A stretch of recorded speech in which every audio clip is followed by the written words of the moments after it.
ইমানদার বান্দা যদি মারা যায়, মারা যাওয়ার পরে দুনিয়ার মানুষ দেখবে একটা কবরের মধ্যে মাটির মধ্যে তারা শোয়া দেওয়া হচ্ছে, কিন্তু না না না, ইমানদার বান্দার ইন্তেকালের পরে আমার আল্লাহ তাআলা ইমানদার বান্দার কবরে তিনজন রহমতের ফেরেশতা দিয়া একটা জান্নাতের বিছানা বিছিয়ে দিবে। জোরে বলি সুবহানাল্লাহ। 7 নাম্বার নিয়ামত, ওই বান্দার কবরের মধ্যে কোনো আলো নাই, কোনো বাতাস নাই, কিন্তু ইমানদার যখন মারা যাবে আমার আল্লাহ তাআলা ইমানদার বান্দার কবরের মধ্যে থেকে একটা নূর পয়দা করে দিবে। ওই নূরের মাধ্যমে ইমানদার বান্দার কবরটা আলোকিত হয়ে যাবে। চিন্তা করে দেখেন মুসলমান, আপনার আমার কবরে কোনো আলো থাকবে না। যদি ইমানদার হই তাহলে আল্লাহ তাআলা কপালের নূর দ্বারা কবর আলোকিত করবেন। তাহলে ইমানদার কোন ইমানদার? যে ইমানদারের কপালটা সেজদায় অবনত হয়ে আমার আল্লাহ তাআলারে খুশি করতে পারছেন, আমার আল্লাহ তাআলার প্রশংসা করেছেন। 8 নাম্বার পুরস্কারটা বড় মজাদার। মায়ার নবী গো কেমন মজাদার! বলে হাসরের ময়দানে মানুষ যখন গামের সাগরে সাঁতার কাটবে, কারোর বুক পরিমাণ ঘাম থাকবে, কারোর নাভি পরিমাণ ঘাম থাকবে, কেউ ঘামের সাগরে সাঁতার কাটবে। আল্লাহ তাআলা হাসরের ময়দানে ইমানদার বান্দাটাকে লাওয়ায়ে হামদের পতাকার নিচে জায়গা করে দিবে। জোরে বলি সুবহানাল্লাহ।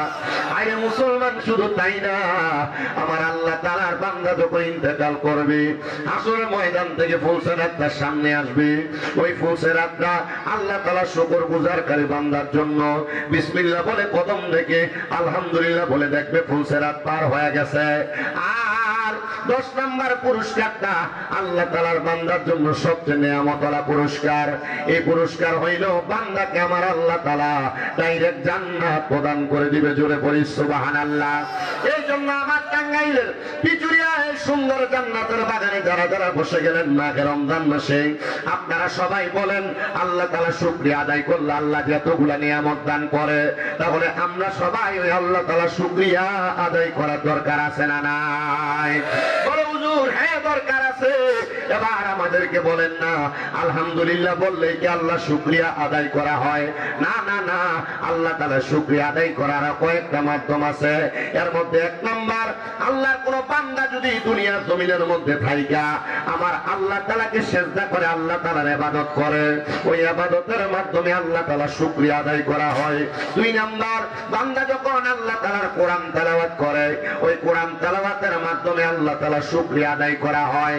আর 3 নাম্বার, বান্দা যখন তার পিতামাতাকে সন্তুষ্ট করে এই সন্তুষ্টির মাধ্যমে আল্লাহ তাআলার সন্তুষ্টি অর্জন করা হয়।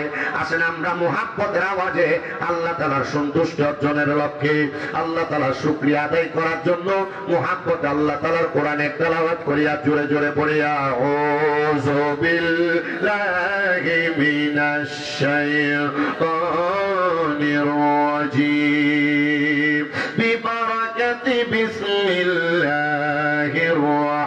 রাহমানির রাহিম লাম ইয়াস্তাবি আসহাবুন নারি ওয়া আসহাবুল জান্নাহ আসহাবুল জান্নাতি হুমুল ফাইজুন।